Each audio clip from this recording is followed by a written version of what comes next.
আজকে আমরা যে প্রেস ব্রিফিং করতেছি সেটা হচ্ছে আমাদের ইউনিভার্সিটির বর্তমান যে পরিস্থিতি এটা নিয়ে। আজকে প্রথমে আমাদের আছে 1 নম্বর পয়েন্ট, বিশ্ববিদ্যালয়ের নামে ক্রয় করা। প্রথমে আমাদের শ্যামলীর ক্যাম্পাস, এটা আমাদের বিশ্ববিদ্যালয়ের নামে, যার বাজার মূল্য বর্তমানে 30 কোটি টাকা। এটাকে অবৈধভাবে নিজের নামে নিয়ে আবার সেটা বিক্রি করে দিয়েছে। এটা খুব অত্যন্ত দুঃখজনক।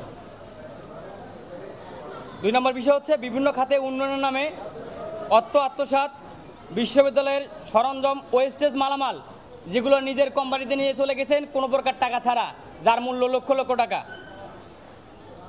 এখন পর্যন্ত নিজস্ব প্রতিষ্ঠান ফরচুন জিপারে কোটি কোটি টাকা অবৈধভাবে পাঠানো।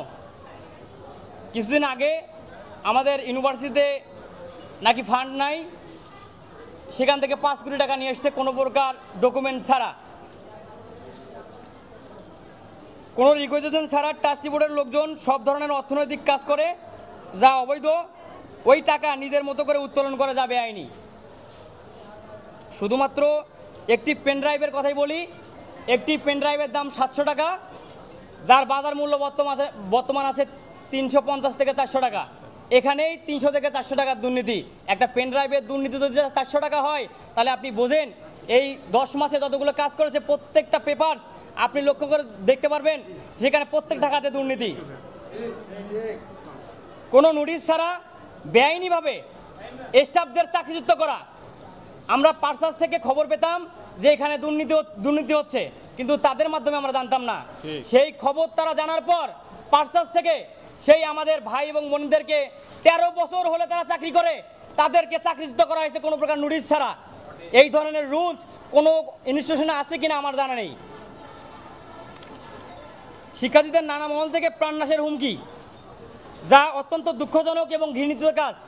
একজন ট্রাস্টের চেয়ারম্যান হিসেবে আমরা মনে করি আমরা তার কাছে সন্তানের মতো আমরা নিরাপদ থাকবো। আজকে রাস্তাঘাটে হাঁটতে পারি না, অমুক নেতার ফোন তমুক নেতার ফোন, নেতারে ফোন করে একদম বাসায় দিয়ে ফেলে যে তোমরা এই ধরনের কাজ করবে না। আপনি বোঝেন একজন দলের যদি শীর্ষ পর্যায়ের নেতা এই ধরনের কথা বলে, তাহলে বুঝে নেবেন এখানে কোনো স্বার্থ আছে। কারণ একজন নেতার কল আপনি বোঝেন, একজন এক দলের শীর্ষ পর্যায়ের নেতা তারা যখন কল করবে তখন আপনাকে বুঝে নিতে হবে সেখানে টাকার লেনদেনের কোনো ব্যাপার আছে। তাই আমি বলতে চাই, আমি সরকারকে আহ্বান জানাবো এই সংবাদ সম্মেলনের মাধ্যমে, বর্তমান সরকারকে শিক্ষার্থীদের পক্ষ থেকে অনুরোধ জানাবো, যে ব্যক্তি শিক্ষার্থীদের প্রাণনাশের হুমকি দেয় এবং বিশ্ববিদ্যালয়ের সম্পদ আত্মসাৎ করে, এই অবৈধ চেয়ারম্যানকে আমরা চাই না। শিক্ষার্থীদের যেন মনোরম পরিবেশ পড়াশোনা করতে পারে, সুন্দর একটা পরিবেশ পায়, আর যেন কোনো মহল দুর্নীতিগুলো আমরা এক এক করে ধরা শুরু করি। তো তারপর থেকেই আমাদের অনবরত বাইরে থেকে চাপ সৃষ্টি। আমরা ক্যাম্পাসের ভিতরে যদি এই ন্যায্য দাবিগুলো আমাদের জানাই, ন্যায্য দাবিগুলো জানাইতে গেলেও বাইরে থেকে ফোন দিয়ে আমাদের হুমকি দেয় যে ক্যাম্পাসের অভ্যন্তরীণ কোনো বিষয়ে তোমরা কথা বলতে পারবা না।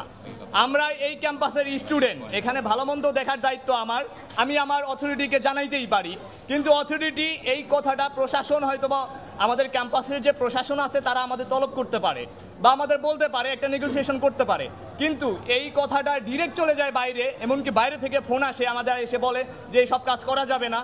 এটা তো ঘৃণিত কাজ ভাই। এই কাজটা ক্যাম্পাসে আওয়ামী লীগের আমলেও করতে পারে নাই, যেটা বর্তমান সিচুয়েশনে হচ্ছে। এটা ইন্ডিভিজুয়াল কোনো নেতা নাই, আমাদের আননোন নাম্বার থেকে ফোন আসে, ফোন এসে বলে যে তোমরা কোনো কথা বলবা না। জি, নিজে ফোন করে নাম বলছে। এখন বিষয় হচ্ছে আমাদের ক্যাম্পাসে নিজে বলতেছে, চেয়ারম্যান নিজে থেকে বলতেছে যে আমি কিছু নেতা যারা বড় বড় নেতা আছে এদেরকে আমরা ধরছি। এখন এই সব নেতা নাম আমাদের হাইড করে, কিন্তু বলছে যে তোমরা যাদের পিছনে রাজনীতি করো না কেন, যাদের পিছনেই তোমরা যাবা, সেই বড় নেতারে আমরা প্যাকেট করে নিই। আপনারা সাংবাদিক ভাইয়েরা অবশ্যই অবাক হয়ে যাবেন, যে পর্যায়ের নেতারা কল করছে আমাদের মতো ছেলেরা তাদের কাছে কিছুই না। তাই আমরা নাম প্রকাশে অনিচ্ছুক, আমরা নাম প্রকাশ করতে পারবো না। এখন হচ্ছে তারা রিকোয়েশন ছাড়া, আপনি যে সামনে যে গ্রিলটা দেখতেছেন যে আমাদের গেটটা, এইটার কোনো রিকোয়েশন আপনি হয়তোবা তারা বানায় ফেলবে। এখন আপনি যদি আমি সাংবাদিক ভাইয়েরা আপনারা অনেক কিছু তদন্ত করেন, আপনার তদন্ত করে দেখেন আমাদের কথাগুলো মিথ্যা কিনা। যদি মিথ্যা হয় আমরা ইউনিভার্সিটি ছেড়ে দেবো, কিন্তু কথা হচ্ছে যদি সত্য হয় ওনাকে ইউনিভার্সিটি ছেড়ে দিতে হবে। জি, ইউজিসি থেকে আমাদের আর্জেন্ট একটা মানে কমিটি করে তারা খুব রিসেন্ট কমিটি এখানে পাঠাবে তদন্তের জন্য। আমাদের সাথে ইউজিসি চেয়ারম্যান স্যারের সাথে কথা হয়ে গেছে অলরেডি। আর একটা কথা হচ্ছে যে এখানে সব থেকে ইন্টারেস্টিং বিষয় হচ্ছে ইউজিসি থেকে আমাদের জানাইছে যে বর্তমান যে নিজেকে চেয়ারম্যান দাবি করে এই আসনে বসে আছে ইউনিভার্সিটিতে, উনি আদৌ কোনো চেয়ারম্যানের রিকমেন্ডেশন পায়নি। হাইকোর্ট থেকে সেটা বন্ধ করে দেওয়া হয়েছে। একবারে বন্ধ করে দিছে, ওনার কোনো পারমিশন ইউজিসি থেকে দেওয়া হয়নি চেয়ারম্যান হিসেবে। আমি আরেকটি কথা বলতে চাই, আমাদের কথা হচ্ছে স্টুডেন্ট যদি ভালো থাকে, স্টাফ, শিক্ষক, কর্মকর্তা, কর্মচারী যদি ভালো থাকে, আমরা ভালো। সেখানে কোন ব্যক্তি আসবে না আসবে, যেখানে যদি ডক্টর ইউনূস স্যারও চলে আসে, আমাদের কোনো যায় আসে না। কথা হচ্ছে ইনস্টিটিউশন ভালো থাকতে হবে। আমাদের কথা শিক্ষার্থীদের যেন ভালো থাকে, কোনো ধরনের প্রাণনাশের হুমকি না দেওয়া হয়, এটা আমাদের দাবি।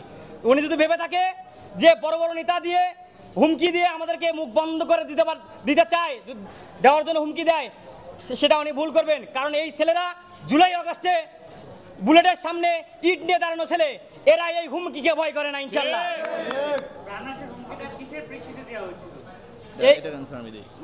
আমাদের ক্যাম্পাসের